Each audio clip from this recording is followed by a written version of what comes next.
যে tower moment তুমি সহ্য করেছিলে, যে টাওয়ার মোমেন্ট তোমাকে জেনে বুঝে ইন্টেনশনালি দিয়েছিল, এটা না জেনে নয়, একদম জেনে বুঝে দিয়েছিল, সেই টাওয়ার মোমেন্ট কারেন্ট সিচুয়েশানে ফেস করছে, যেখানে তোমাকে দোষী প্রমাণ করতে গিয়ে, নিজে ভালো সাজতে গিয়ে তোমাকে দোষী প্রমাণ করতে গিয়েছিল। ঠিক সেই রকম তার যে কুকীর্তি সমস্ত কিছু প্রকাশ্যে আসছে এবং তার সমস্ত কিছু ভেঙে পড়ছে। তার অহংকার, তার সমাজের মান সম্মান, তার নিজেকে বড় প্রমাণ করা, সমস্ত কিছু, সে যে কতটা কুপ্রকৃতির মানুষ সেটা সবাইকে এবং ক্লিয়ারলি সে বুঝতে পারছে এবং সবাই সেটা বুঝতে পারছে এবং সেটা নিয়ে গসিপও চলছে এবং সেটাই হচ্ছে তার জীবনের সবথেকে টাফ টাইম চলছে এখন।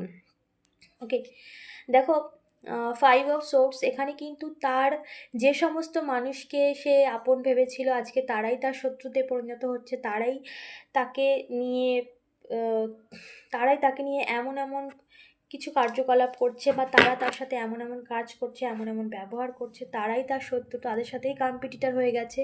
একটা সময় তুমি তার কম্পিটিশন হয়ে গেছিলে, তুমি এত কিছু দিয়েও তারপরেও তোমাকে সে শত্রুর চোখে দেখেছে। আজকে যাদেরকে সে আপন ভেবেছে তারা সেই রূপটাই তাকে দেখাচ্ছে, কারণ তাকে সে আপন ভেবেছিল, তুমি তাকে বিশ্বাস করেছিলে, সে একজনকে বিশ্বাস করেছে, সে যাকে বিশ্বাস করেছে তার বিশ্বাসের ফল তাকে এবার সুদে আসলে মেটাতে হচ্ছে।